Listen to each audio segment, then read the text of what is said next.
I'm going to ask the next panelist. Her name is Dr. Aparna Khanna. Khanna, yeah. Aparna is fine.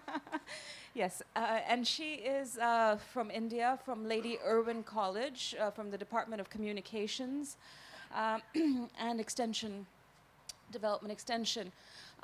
She's going to talk about something that you've probably never really spent time thinking or hearing about.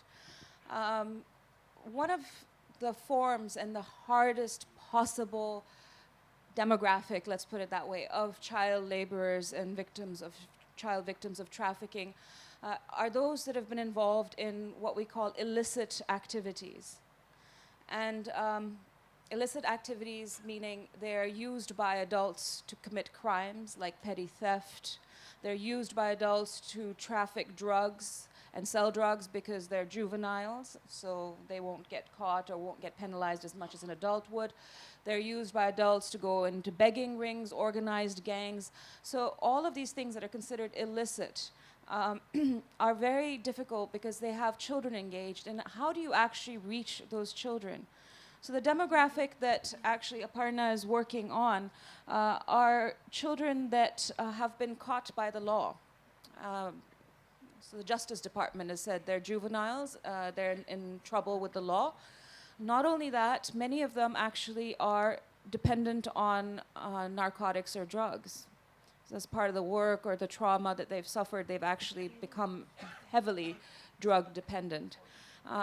So this actually adds to even more complexity of can education offer that glimmer of hope at the end of this journey? Can it actually offer an end to them being these victims of exploitation? She's going to talk a bit about the work she's doing with a local NGO and how her university and her own volunteer spirit, very strong volunteer spirit, that's how it began, this journey for you, actually created opportunities for these children to actually learn and learn better. And actually, when I should say children, right now this program is entirely focused on boys that are in conflict with the law and that are drug dependent. So I'll hand over to you, Aparna. Thank you. Thank you. Do you want to stand? Yeah, I'll go there. Over there.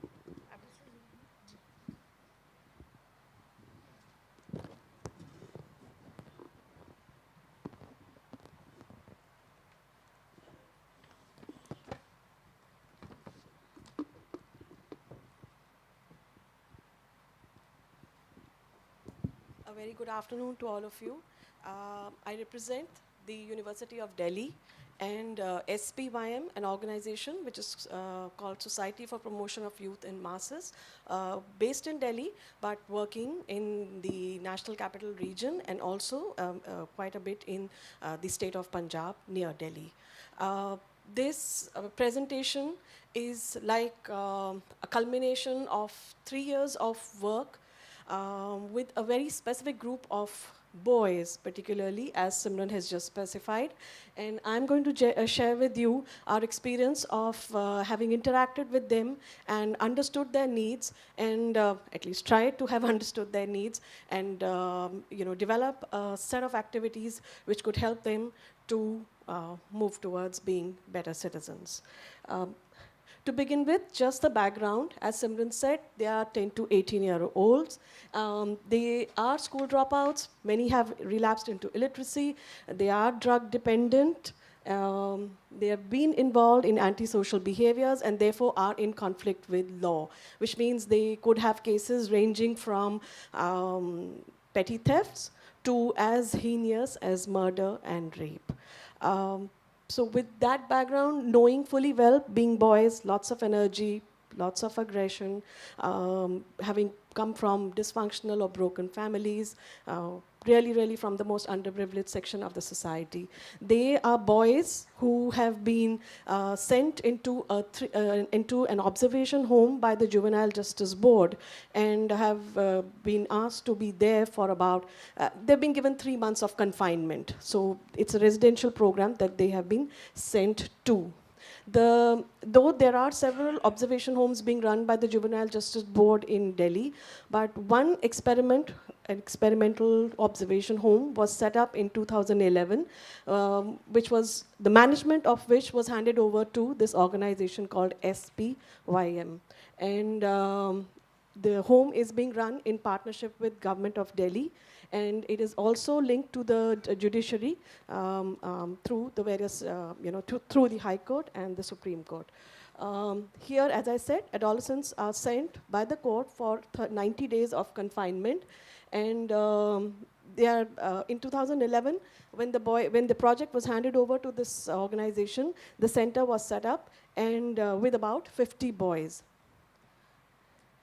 This is what the place looks like. From outside, yes, not a very exciting place to be in, particularly for young people that you and I are talking of. So at that point of time, the key questions in front of us were how to help these children, how to handle a group which is so diverse, starting from 10 to 18 years. There were boys who had totally lost their self-esteem. They had behavioral issues also. They had all the chances. They were into drug addiction and therefore had to be rehabilitated. They had to be given some kind of a treatment or given some opportunity to recover from their situation. And how do you get to have a set of field functionaries who will be able to then look after these needs? And who will the people be with whom we will work so that we could have some kind of intervention with these boys? So in 2011, we initiated a project called Padhai Ka Maza in Hindi, which is called PKM in short, and it means the joy of learning. This particular project is based on strengthening 3 Ls, that is literacy, library, and life skills. And we knew fully well that drug treatment and rehabilitation process is not easy to sustain because majority of the adolescents are actually school dropouts, so they have poor literacy skills, and most of them have relapsed into illiteracy. They do not have vocational skills to engage themselves in productive economic activities and decent work, as Simran has stated. So the objectives of the project were to impart functional literacy skills to non-literate adolescents, sustain and improve their literacy skills, and build their life skills, because we realized that the boys had to be given the skill to say no, the skill to negotiate peer pressure, which had perhaps led them into the situation that they were in. They had to be given the confidence to be able to talk and share, take out a lot that was in their minds, and being able to then feel confident to stand freely amongst a group of people and kind of get over their trauma. So this project was initiated with funding from Fred Foundation from Netherlands, and we are very grateful for to this foundation for having faith in us that we would be able to do some kind of good work. So the model that the project uses is it draws very strongly on the public-private partnership. We have academic institutions like mine and a lot of other universities which are offering their theoretical understandings in dealing with such children, offering research opportunities there, and creating teaching learning materials for the boys, which are part of some of the material that you will see shortly. The government, Ministry of Social Justice and Empowerment, is supporting the project. Women and Child Development Department, Government of Delhi, is supporting the project. And as I said, the judiciary and police have also played a very positive role in helping working out strategies for intervention with the boys. We've got support from NGOs. You can see we have civil society putting in its bit, and of course some corporates which have offered opportunities for vocational training to the boys. So the major interventions being planned for the boys under the PKM or the Joy of Learning project are counseling, yoga, meditation, just for today, and sports, physical activity, because there's lots of energy there.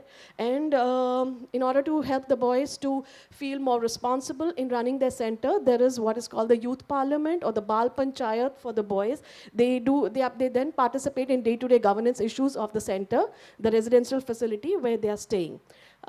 Literacy, as I said, focuses on functional literacy, but boys who are, literate up to, let's say, class 5 or 8, we are helping them to connect to the national open school system, wherein they can continue. They can be, their hands can be held to be able to give them confidence to continue to give the exams for the formal system. Library, arts and craft, life skills training, first aid training, and vocational training are all part of the boys program. And we've also got weekly get-togethers, which are called Milan programs or Saptahik Milan programs. And as a lot of other, my colleagues here since yesterday have been pointing out, family intervention is important in this particular case to help us know how the boys do once they are out on recovery after the 3 months program. So family contact programs, which are also called Parivar Milan programs, are organized once in 6 months now. We've had 3 rounds of this program, and it helps us to know how the boys are doing once they have left the center after their 3 months of confinement. It also knows how the families are coping up with them and their and if whether they need any kind of hand-holding in order to be able to take care of their boys better. But let me also flag it here that 50% of the boys do not have a family. So the SPYM becomes their family, and it provides them that emotional linkage. The staff, the interns, the volunteers with the organization provide them that family contact, which was perhaps missing for them so far, in their life. These are just glimpses of some of the activities that are being done with the boys. I'll kind of go over these pictures. I'm sure they speak for themselves, and you've been seeing similar ones happening, being scrolled through in all other presentations. But highlight being here, this is the one helping them to overcome their emotions and fears, where you fill in air in the balloons, and then they burst, and you say, okay, this is how I'm going to be relieved. Just like this, I need to relieve my stress and talk and share. We are using talking pen technology to help the boys in reading and writing. These pens read out, they have audio input, they read in Hindi, which is the local language, and they also read in English. So, because many boys want to learn English. They want to say, good morning, ma'am, or they want to say, ma'am, my name is so-and-so, I want to be friends with you. So those are the kind of things. The pen is helping them to pick up, again, functional English speaking skills. This is an assessment happening of literacy skills once the boys have been in literacy classes. We are using a primer which is based on keywords and not just the traditional method of teaching. And one of the outcomes of the project has been that we are now wanting to prepare a literacy primer for these adolescents based on their life circumstances, with keywords and messages based on their experiences that they can identify with.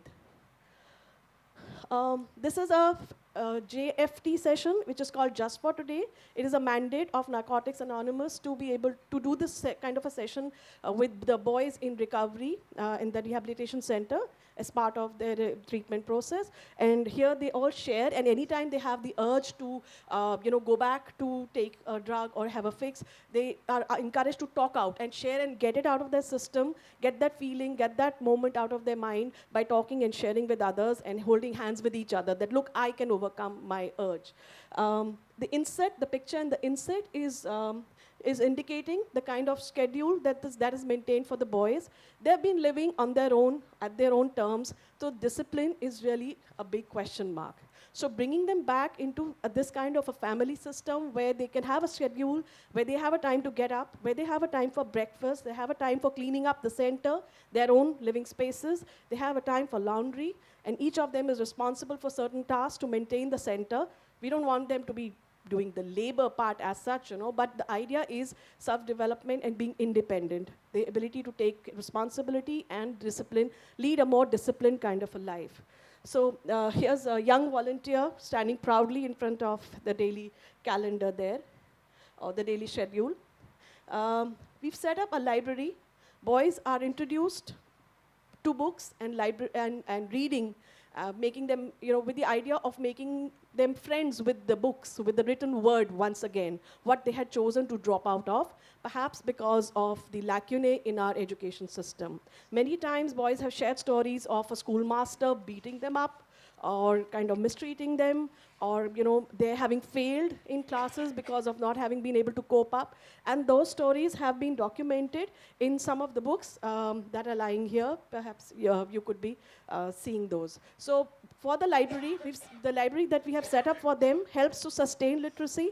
The library has books, obviously sourced out from various publishers, writing for children and writing for neo-literates. But at the same time, we've realized that even that material is not suitable for the boys to read at our centers. So considering their very, very limited literacy skills. So we are encouraging our boys to share their stories, write their experiences, or get them written by peers and illustrate them themselves or enact them themselves. And therefore, then we are able to create storybooks of the boys, for the boys, and with the boys. So it's a process of creating suitable user-generated content which will fulfill the reading capabilities, or which will fulfill the reading abilities of the boys that are living in this kind of a situation.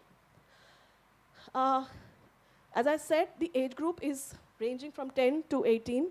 And these kind of reading books help the boys to listen to their own stories, as I said, and listen to stories of their friends. The inset is a picture where the boys are being taken to an audio studio to record their stories, which are then inserted into the talking pen. So the ownership of the material is totally with the end user. And it gives them a lot of confidence when they tell others that, look, today, oh, you're reading my story. This is my story, or my book. We encourage them to we get their stories printed in scrolls like you see in the picture. It's a story scroll which is based on the traditional format of Pattachitra that we use in Bengal, in one of the states of India. And it's a combination of photography, role play, comics, because there are small dialogues which the boys read, and the story is shared in a group setting. It's a story, again, of the boys. So here are some of these other activities, encouraging them through all kinds of activities. They are playing games. We do not say we are taking you to a literacy class. We say we are playing games. We've repackaged literacy. The boys are not. The moment you say you're coming to a class, they're not interested. No, ma'am, we don't want to do it. But the moment you say, OK, we're having a game session, come, we're having a floor game session, just read one word or help your friend to read a word. That's it. So if they've learned one word, it's fine with us. Street theater, role play, engaging them in management of the center. As I said, cooking and learning to be useful around the place. Have those with families, have visitors coming every Saturday to meet the boys. And here the boys have been trained as peer educators to use certain material that has been developed with them for developing life skills. The Milan program, as I said, the 6-monthly contact program, where we invite some eminent people, maybe from the judiciary or for the government, to come and have a look and see what kind of work is being done. And here, this picture is important because here we are also engaging university students to create material with the boys. So this kind of an engagement of university students working with this kind of a group and as partners in creating learning content for them helps the students to learn their theoretical concepts and apply them in practice, and also create something which is useful and meaningful for the end users and their clients. Obviously, the whole work is not just out of our minds. It's done in consultation with a whole lot of experts. And these are just glimpses of how the process has evolved these last 3 years. There's been a whole journey. I'm not going to go into this in the next slide. Only people who are interested in knowing how the process has evolved, the kind of challenges that we have met, and how we have kind of circumvented them and moved on, can perhaps look at these slides. This presentation is going to be up on the website, I hope, or you can even write to me to take it later. What I want to now focus on is that this process has helped us to develop a life skills training module, which is totally need-based and prepared with the boys for them. The module has 10 sessions, and each of them is focusing on one important skill for the boys. It could be communication, it could be building relationships, it could be understanding physical and emotional changes that are happening to them during adolescence, learning to be friends, staying away from drugs, knowing about good nutrition, avoiding risky behaviors, including issues of safe sex or knowing about the first aid and planning for tomorrow. So these are 10 modules written in Hindi. Each module is comprising of 3 sessions, about 90 minutes each. And the content is definitely focused on building gender sensitivity, because we feel if we want to talk about gender equality, we need to talk to the boys more than the girls. So these boys have lots of visuals talking about girls doing all kinds of things, and how to respect and how to maintain relationships with the opposite sex. The modules run in a cyclical manner, which means we have boys coming into the center, being sent by the judiciary every day and going out also on an everyday basis, which means a boy coming today will leave 3 months from now, and a boy coming 15 days later will leave again accordingly. But the life skills training modules are conducted in the afternoon every alternate day, and it's cyclical. So anybody who comes in at any point of time can join in and take on the process from there. There's been a wide variety of materials. Like you can see, comics, games, puzzles, there have been animation films, and in all this, it's the boys who have been engaged to make material which is of their relevance and their understanding. These are the life skills training modules, the books that are being used to conduct the sessions. These are the flip books. And yes, the challenges are many. Knowing how, to begin with, motivating non-literate adolescents into functional literacy, accepting that they would like to come back into the fold of functional literacy, because they've been living with stigma, they've been kind of ostracized by the society as being no good, and bringing them back and giving them the confidence that, no, look, you can do something small, let's begin somewhere. Sustaining their motivation, managing a multi-level and frequently changing group of boys, building the capacities of staff to work with such boys. It's not easy to work with such kind of a group, and we need to maintain the morale of our field functionaries. We have a challenge of, yes, limited resources. The idea of coming to a forum like this was also to share work and maybe look for people who can hold hands, who are doing similar work, strengthen our learning, and perhaps share in whichever way. Because I think substance abuse as a problem is not just isolated to Delhi or around it. It is a problem all pervasive, and it is each one of us in the entire region, representing the regions that we're sitting here, the countries that we're sitting here, that the problem is very much prevalent. Whether we own it up, whether we talk about it or not. Just one last minute. So one of the other remaining challenges is, yes, assessing impact. We are using a lot of participatory processes, asking boys to share their most significant memories or remembrances of the program on a monthly basis. So what part of the life skills module, what part of the schedule did you really remember or like? It gives us some qualitative indicators. And yes, another challenge is following up with the boys, because many of them just go back and merge into the society. It's a challenge to bring them back and call them, okay, come back for the 6-monthly family contact program, come back to the fold, and let us know how you're doing. Yes, family and society are a challenge too, because each one of us has already made preconceived notions about those boys. There is stigma, there is a lot of bad naming, and we need to sort out our lives in order to help those boys to sort out their lives. So it's a problem within us. There have been achievements. There are more and more boys having been impacted by the program. We have prepared our life skills module, and I take extreme pleasure in sharing with you that the Ministry of Social Justice and Empowerment has accepted the life skills module, and it's ready to publish it and train field staff across the northern Hindi-speaking belt to pick up the modules and implement across these states.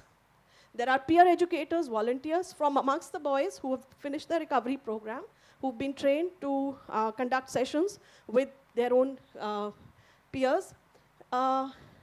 We are in the process of setting up a similar rehabilitation center for girls. And apart from that, collaborating with a lot of other agencies. The field staff who's been working with us on this particular project, their capacities are now so well built that they're going out and training school teachers into helping them to become aware of substance abuse, identify children with problems, and or who are likely to get into substance abuse, and then offer them some kind of an advice as to how to go about helping those boys. And the last one, sorry, is about the way forward. Yes, we are looking at replicating the program. We have already started implementing the program in a couple of other centers. We are training staff and volunteers into the 3L model, which is library, life skills, literacy, library, and life skills. We are sharing lessons. This is one forum where I've come to share our work with you, look for people that we can collaborate with or learn from. Advocacy and networking obviously are important, very important to us at this stage in the project. We are seeking people who can identify and offer us some sources of financial help as well, because Fred Foundation's financial support has gotten over in 2015 December. And obviously, we also need your help in helping us to measure impact and evolve robust indicators which can tell us how the process has moved on. Thank you so much for a very patient hearing.